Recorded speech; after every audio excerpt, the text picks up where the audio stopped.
Praise lord.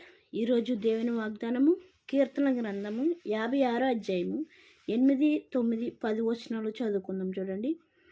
నా సంచారములను నీవు లెక్కించి ఉన్నావు, నా కన్నీళ్లు నీ బుడ్డెలో ఉంచబడి ఉన్నవి, అవి నీ కవలిలో కనబడును కదా. నేను మొరపెట్టిన దినమున నా శత్రువులు వెనుకకు తిరుగుతురు. దేవుడు నా పక్షమునున్నాడని నాకు తెలియను. దేవుని బట్టి నేను ఆయన వాక్యమును కీర్తించెదను.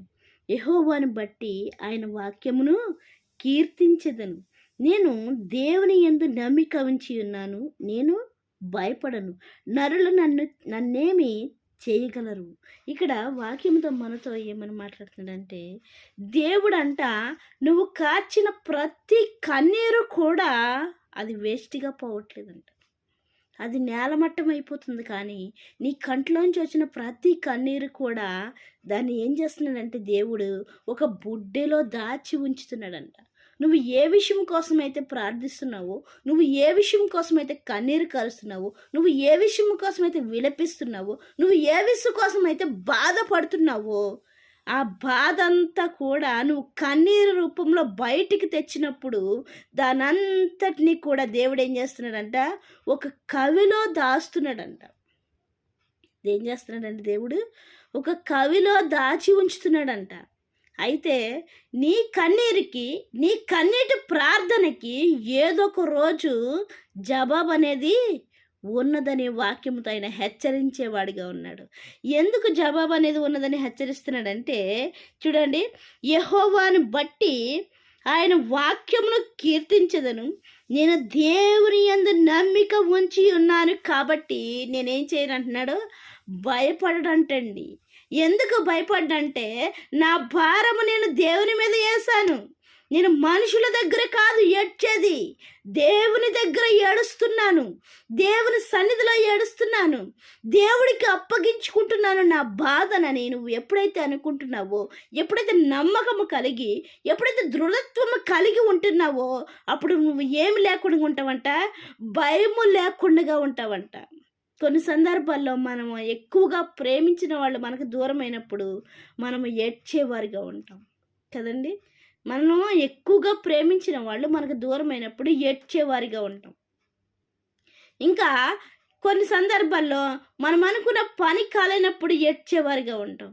ప్రవ్వా నాకు సాయం చేయి ప్రవ్వా. ఇంకా కొన్ని సందర్భాలు మన ఆరోగ్య పరిస్థితి మనకి అనుకూలంగా లేనప్పుడు మనము ఏడ్చేవారిగా ఉంటాము. ప్రవ్వా ఆరోగ్యాన్ని తండ్రి, అనారోగ్యాన్ని తీసివేసని.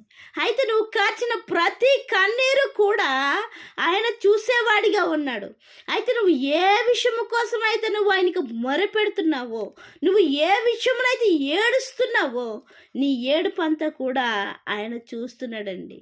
ఆయన ఒక చోట పెడుతున్నాడు, దాని అంతటినీ పోగేసి ఏదో ఒక రోజు నువ్వు అడిగింది ఇవ్వడానికి ఆయన సిద్ధముగా ఉన్నాడు.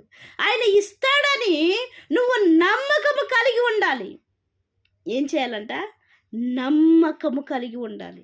చూడండి, ఇక్కడ ఏమంటున్నాడు, దేవుని యందు నమ్మిక ఉంచి ఉన్నాను, నేను భయపడను అంటున్నాడు. ఎందుకంటే దేవుడికి మొరపెడుతున్నాడు ఆయన, దేవుని యందు ఏడుస్తున్నాడు ఆయన, దేవునికి అప్పగించుకుంటున్నాడు తన యొక్క బాధను, రోదను. అయితే మనుషులు మనకేమి చెయ్యరండి.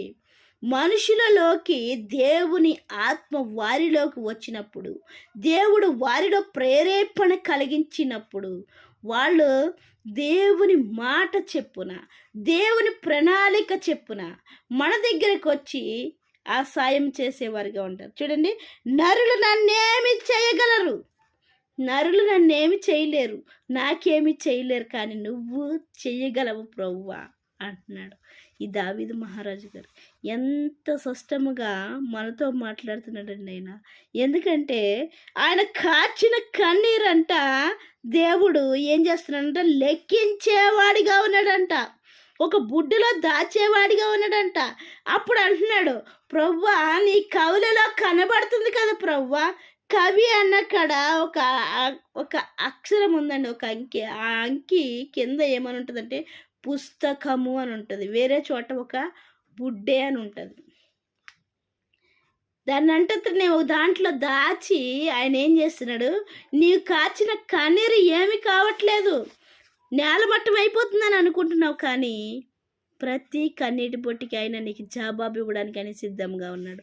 కానీ నువ్వే భయపడుతున్నావు, నువ్వే అధైర్యపడుతున్నావు, నువ్వే అపనమ్మకముతో ఉన్నావు, నువ్వే అవిశ్వాసముతో ఉన్నావు. కాబట్టి వాక్యంతో నీతో నాతో మనందరితోటి మాట్లాడుతున్నాడు. విశ్వాసము కలిగి ఉండు, నమ్మకము కలిగి ఉండు, నీతిగా ఉండు, నిజాయితీగా ఉండు, దేవుని యందు విశ్వాసం ఉంచు. నిరీక్షణ ఉంచినట్లయితే నువ్వు చేసిన ప్రతి ప్రార్థనకి జవాబు ఇవ్వడానికి ఆయన సిద్ధంగా ఉన్నాడు. దాన్ని పొందుకోవడానికి మనము కూడా సిద్ధపాటు కలిగి ఉందాం. దేవుడిచిన పరిశుద్ధ వాక్యం దీవించిన గాక. వాక్య పరిచర్యలో మీ సహోదరి. ఆమేన్.